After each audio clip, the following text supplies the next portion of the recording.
पूरे विश्व में अगर 760 करोड़ लोग रहते हैं तो समझिए कि सभी किसी न किसी रूप में अधिकांश लोग भगवान की सत्ता को मानते हैं और सभी किसी न किसी रूप में प्रार्थना जरूर करते हैं। प्रार्थना की विधियां अलग हैं, तरीके अलग हैं, भाषा अलग है, लेकिन व्यक्ति ये मानता है कि कोई शक्ति है इस जगत में जिसके नियम संसार में काम करते हैं, जिसके कारण ये दुनिया विधिवत बनी हुई है, जिसके बुलाने से दुनिया में हम आते हैं और जिसके भेजने से दुनिया छोड़ के जानी पड़ेगी। भारतीय परंपरा में 3 चीजें बड़ी महत्वपूर्ण मानी गई हैं कि भगवान की प्रार्थना करें तो उसकी स्तुति करो।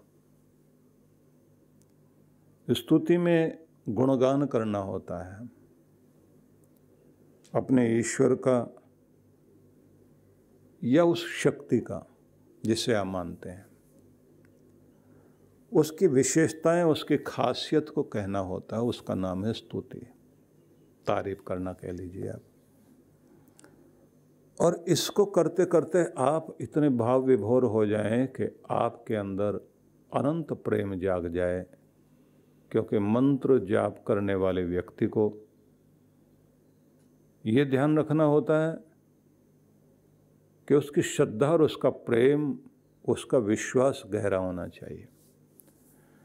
जितना व्यक्ति का विश्वास गहरा होगा, श्रद्धा गहरी होगी, उसके हृदय में अनंत प्रेम होगा, तो मंत्र से चमत्कार जैसा ही लाभ होता है।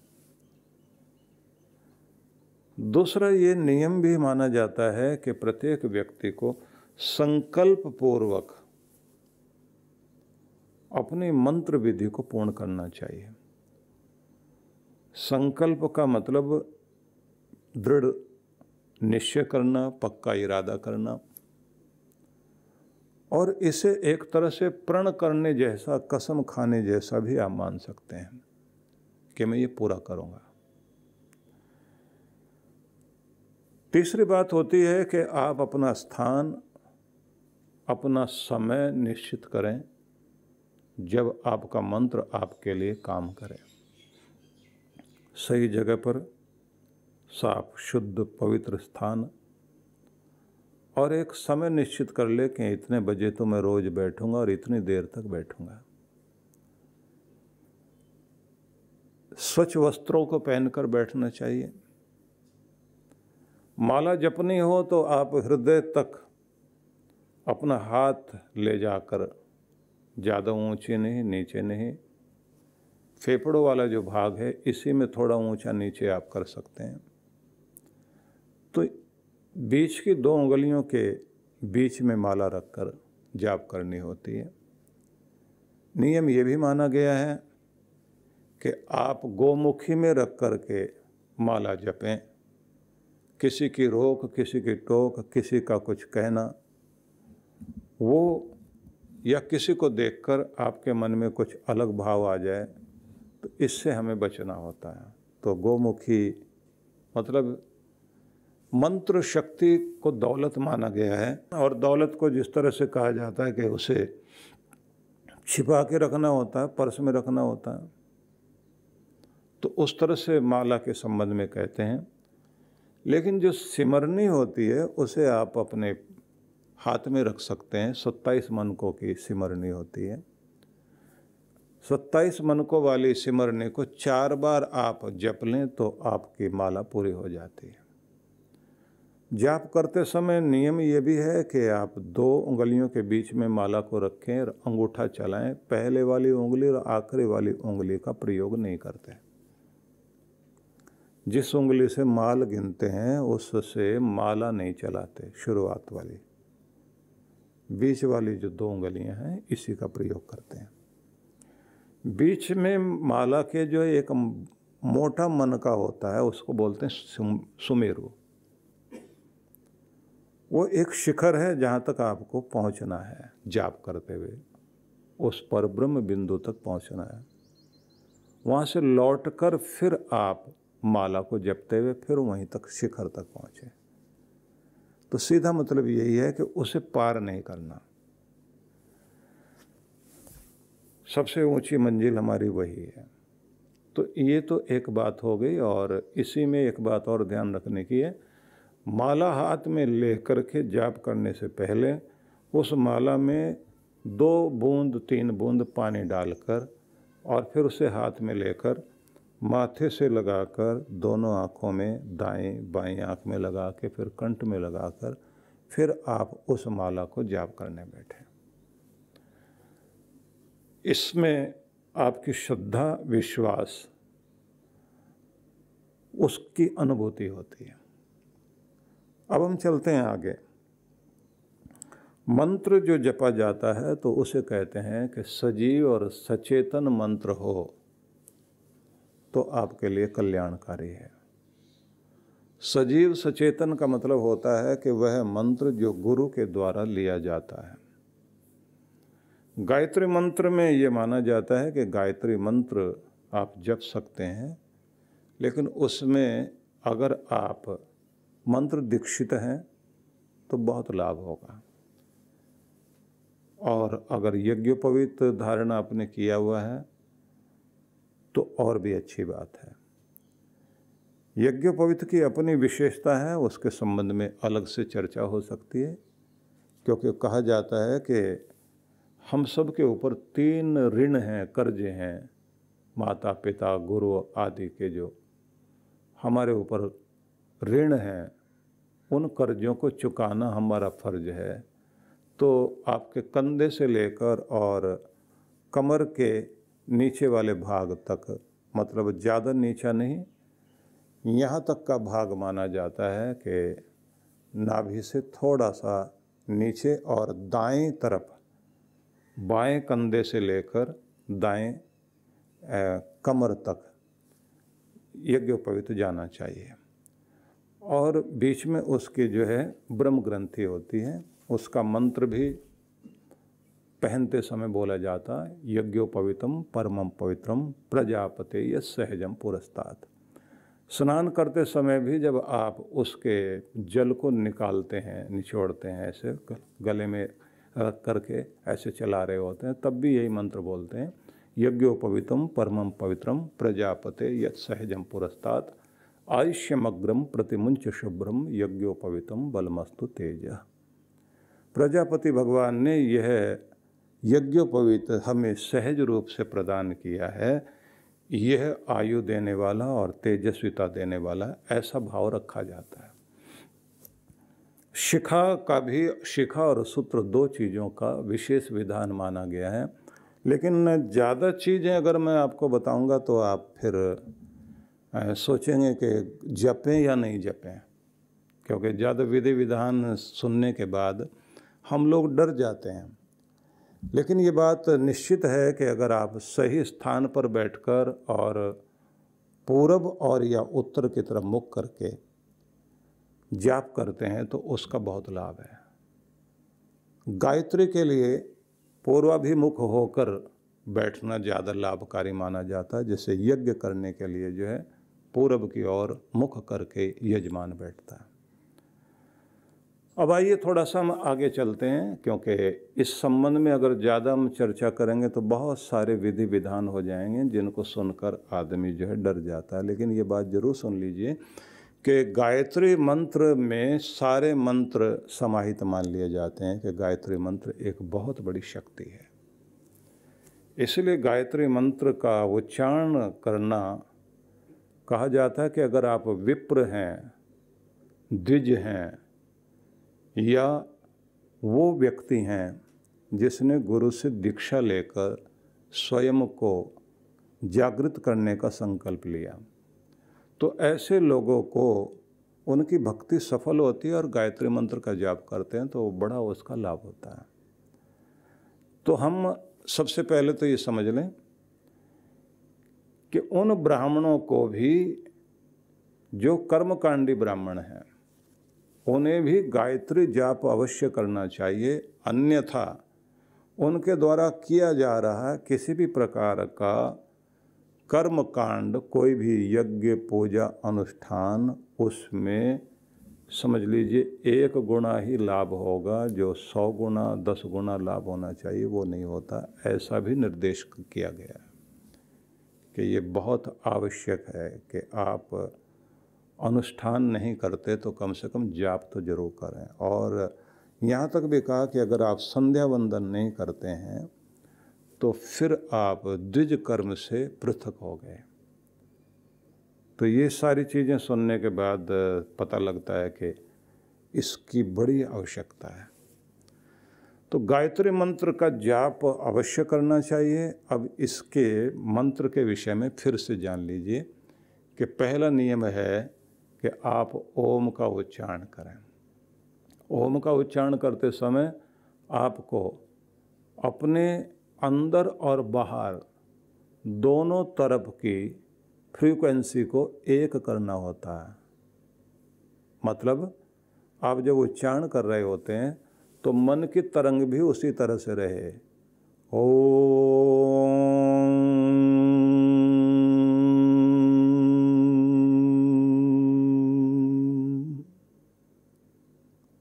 फिर उसके बाद व्याहृति का प्रभाव पृथ्वी, अंतरिक्ष और द्यौलोक तक जाए। भूर्भुवः स्वः, भूर्भुवः स्वः। धरती, आकाश और द्यौलोक, स्वर्गलोक, तीनों में वाइब्रेशन जाए हमारे मंत्र के। उसके बाद आप तत्सवितुर्वरेण्यं भर्गो देवस्य धीमहि धियो यो नः प्रचोदयात्। अब अर्थ समझ लीजिए।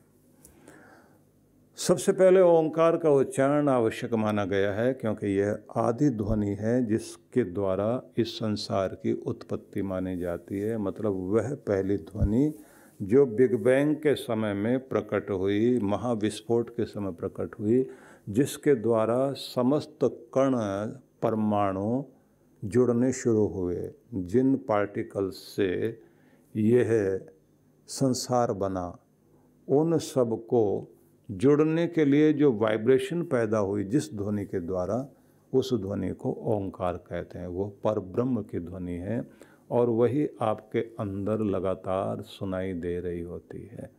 उसी को कहा जाता है कि ध्यानी को, योगी को, भक्त को आंखें बंद करके अपने अंदर ओम की ध्वनि गूंजते हुए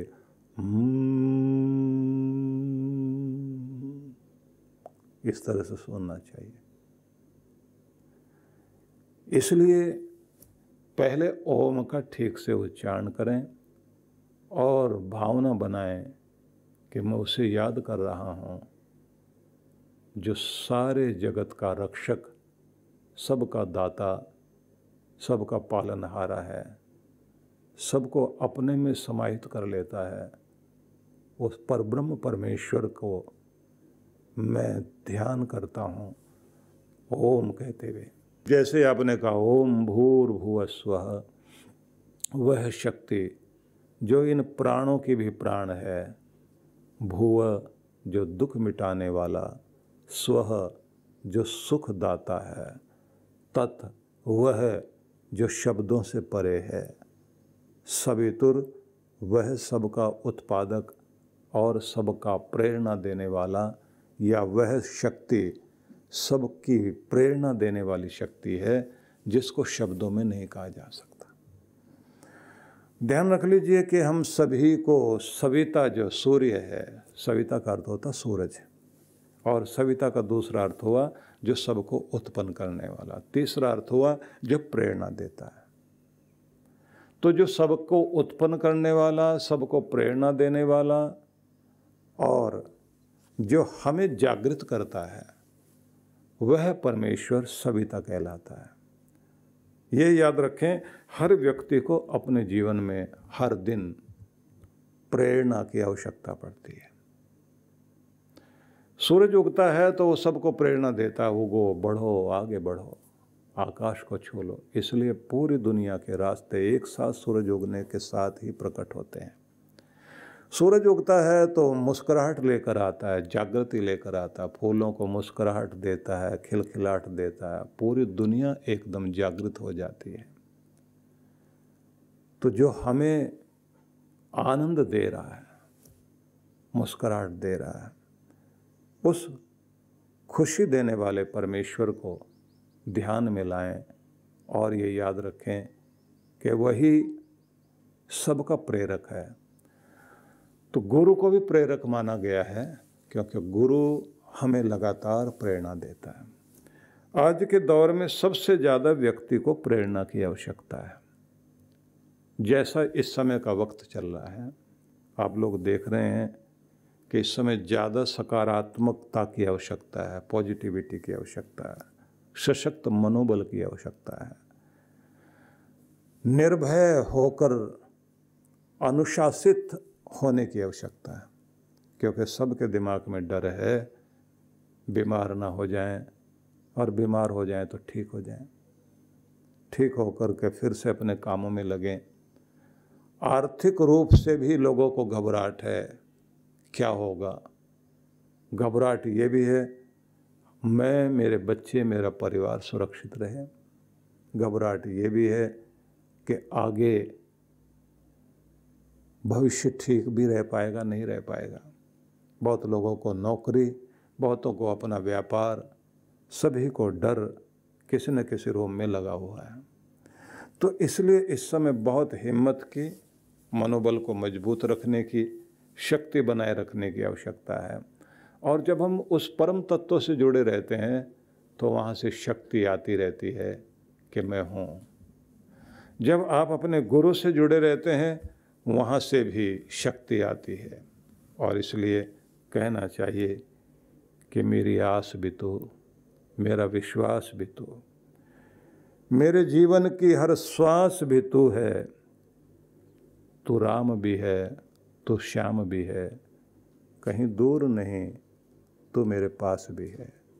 ऐसा विश्वास रखकर बोलना चाहिए कि मैं हर पल तुम्हें अनुभव कर रहा हूँ मेरे प्रभु। हर समय अनुभव करें कि मेरा सद्गुरु मेरे साथ है, मेरे कंधे पर कोई हाथ है, कोई शक्ति मेरे साथ चलती है। अपने मंत्र को जाप करते समय भी ये मन अनुभव करना चाहिए, मेरे पास मंत्र शक्ति है। मैं आपको बताऊं कि हम लोग छोटे थे तो कुछ लोग जो है वो डरा देते थे ऐसे, इस पीपल पर शाम के समय भूत आकर बैठते हैं, ये वाला जो सैम्बल का पेड़ है इसमें भूतों की जो है बारात आती है, ये दूसरे वाला जो पेड़ है इस पे जो है वो लोग मजलिस लगा कर बैठते हैं, रात में यहाँ जो है भूत नाचते हैं।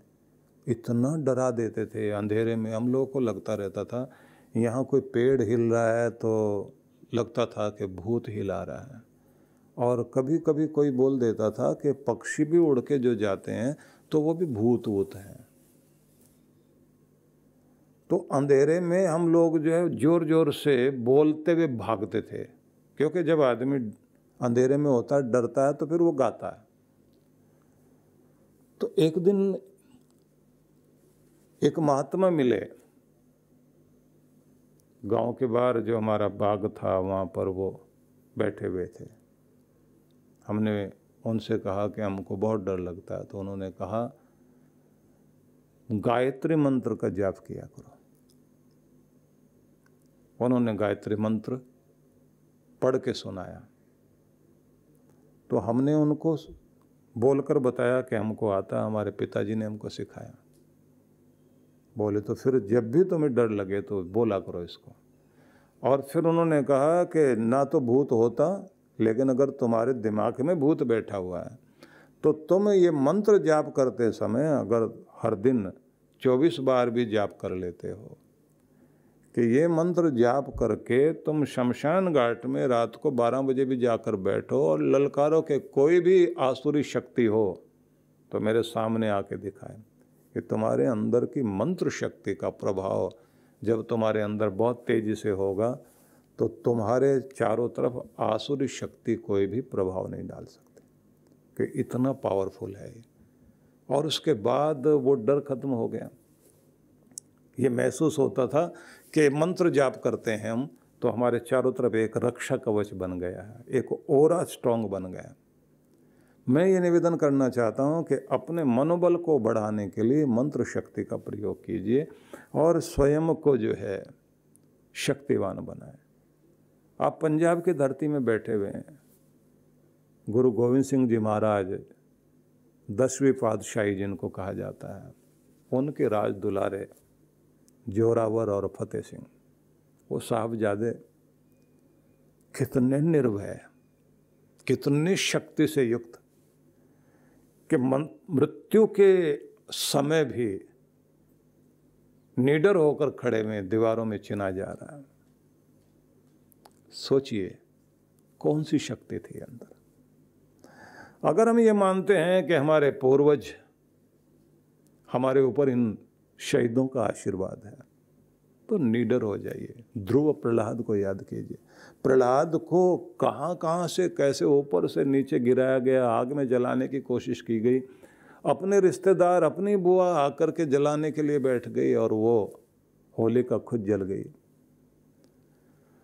आपके पास आपकी मंत्र शक्ति, आपके पास आपकी भक्ति की शक्ति। सावित्री के पास में क्या शक्ति थी जिसके कारण यमराज से भिड़ गई। संसार के महान से महान लोगों के पास में क्या शक्ति थी। वीर भगत सिंह के पास में कौन सी शक्ति थी, जरा सोचिए। कि जिस व्यक्ति ने मृत्यु का वर्ण कर लिया, झुकने को तैयार नहीं हुआ, कहा गया था कि माफी मांगकर घर वापस आ सकते हैं, लेकिन हिले नहीं। मैं निवेदन करना चाहता हूं कि निर्भयता की शक्ति आपको अंदर से मिलती है और भगवान से अगर आप जुड़े रहते हैं और अपने आप को मानते हैं कि मेरे साथ मेरा परमात्मा है, तो आप किसी भी रूप में किसी भी तरह से घबराएंगे नहीं।